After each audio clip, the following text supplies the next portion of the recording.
Hello दोस्तों, स्वागत है आपका हमारे यूट्यूब चैनल में। आशा करते हैं कि आप लोग अच्छे होंगे और खूब मन लगा के पढ़ाई कर रहे होंगे। तो आज रास्ता बना लिया है तो कल मंजिल भी मिल जाएगी। आज रास्ता बना लिया है तो कल मंजिल भी मिल जाएगी। हौसलों से भरी है कोशिश एक दिन ज़रूर रंग लाएगी। हौसलों से भरी है कोशिश एक दिन ज़रूर रंग लाएगी। तो चलिए दोस्तों, अब अपने टॉपिक पे चलते हैं। तो आज पढ़ेंगे हम लोग काल को। काल किसे कहते हैं? जैसे अंग्रेजी में आप टेंस पढ़ते हैं तो टेंस मीन्स होता है काल या समय, समय को बताता है। इसी को हम काल के नाम से भी जानते हैं। तो काल का डेफिनेशन क्या है, या यानी कि काल को हम कैसे जानेंगे?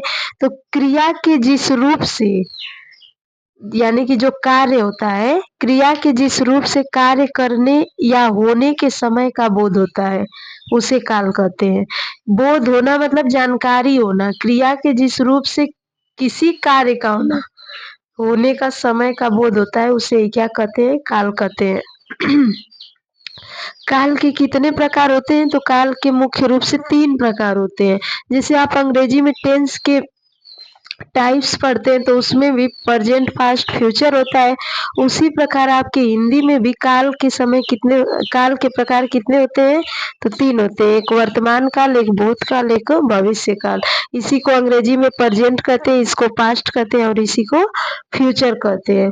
तो वर्तमान काल किसे कहते हैं? तो कार्य का वर्तमान में होने का बोध हो, यानी कि कोई भी कार्य अगर अभी-अभी हुआ है तो उसे वर्तमान काल कहते हैं।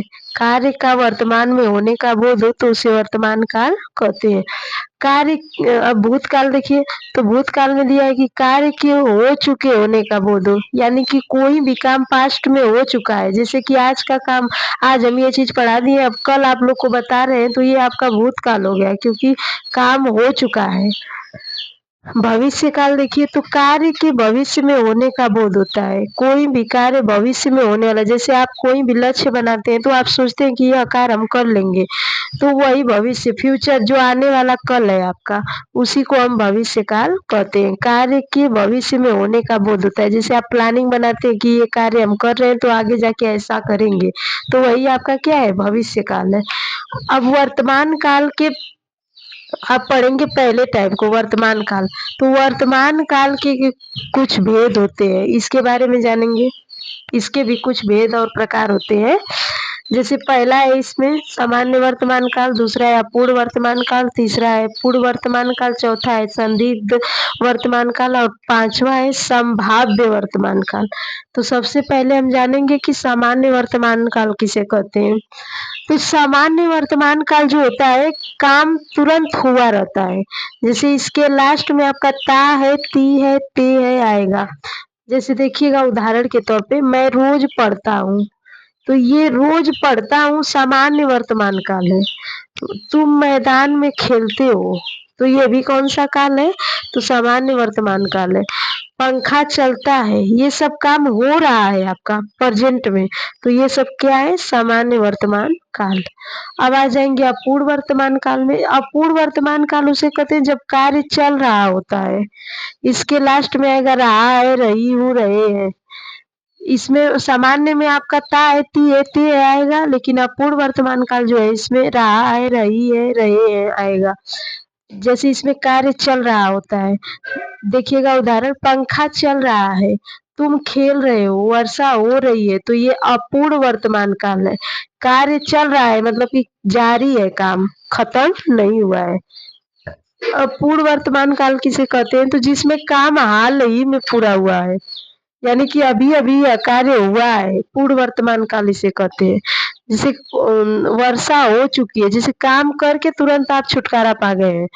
तो कोई भी काम अगर करते हैं आप, तो उस काम को कर चुके होते हैं, तो उसी को हम पूर्ण वर्तमान काल कहते हैं। जैसे वर्षा हो चुकी है, फिर हम खेल चुके हैं, ये सारा किसका उदाहरण है? तो पूर्ण वर्तमान। जैसे कार्य पूरा हो चुका है, इसी को हम कहते हैं पूर्ण वर्तमान काल। इसे आसन्न भूत भी कह सकते हैं। आसन्न भूतकाल भी पूछेगा आपसे, तो ये भी पूर्ण वर्तमान काल को ही कहते हैं। संदिग्ध वर्तमान काल अब जानेंगे। तो वर्तमान में होने का संदेह हो, संदिग्ध मतलब होता है संदेह होना, जैसे कि आप सोचते हैं कि ये कार्य हो रहा होगा, तो इसी को हम संदिग्ध वर्तमान काल कहते हैं। जैसे वर्तमान में होने का संदेह हो कि यह कार्य होगा, देखिए वह पढ़ रहा होगा, जैसे आप देख नहीं रहे हैं लेकिन आप सोच रहे हैं कि वो यह कार्य हो रहा होगा, सपना पढ़ती होगी, मानस खाता होगा, तो जहाँ होगा, होगी, होंगे आए, तो ये आपका संदिग्ध वर्तमान काल होगा। संभाव्य वर्तमान काल किसे कहते हैं? तो इससे वर्तमान काल में पूरा होने की संभावना होती है, यानी कि इस वर्तमान में संभाव्य वर्तमान काल जो है आप इसमें कार्य पूरा होने की संभावना होगी। एग्जैक्ट आपको पता नहीं है लेकिन संभावना जता रहे हैं आप। वे गए हो, वह लौटा हो, यह सब क्या है? संभावना है। तो एक बार फिर से सारे उदाहरण देख लीजिए। जैसे देखिए, सामान्य वर्तमान काल के लास्ट में ता है, ती है, ते आएगा। अपूर्ण वर्तमान काल के लास्ट में रहा है, रही है, रहे हैं आएगा, पहचान जाएंगे आप। और पूर्ण वर्तमान काल में या आसन्न भूतकाल में आपका क्या आएगा? हो चुके हैं, चुकी है, चुके, यानी कि कोई भी कार्य हो चुका है, पूरा हो चुका है। अगला है आपका संदिग्ध वर्तमान काल, तो इसको कैसे पहचानेंगे? जो कार्य जिसके लास्ट में होगा, होगी, होंगे आएगा। और संभाव्य वर्तमान काल के लास्ट में आएगा गए होंगे, गया होगा, लौटा होगा, हो, यानी कि इसमें संभावना जताई जा रही हो। तो आज के लिए इतना ही, अब कल पढ़ाएंगे। थोड़ा तबीयत खराब होने की वजह से कंटिन्यू नहीं बन पाएंगे, लेकिन आपको रोजाना वीडियो मिल जाया करेगा। और अपने क्लास को अच्छे से देखो और इसका नोट्स बनाओ, रिवाइज बार बार करो।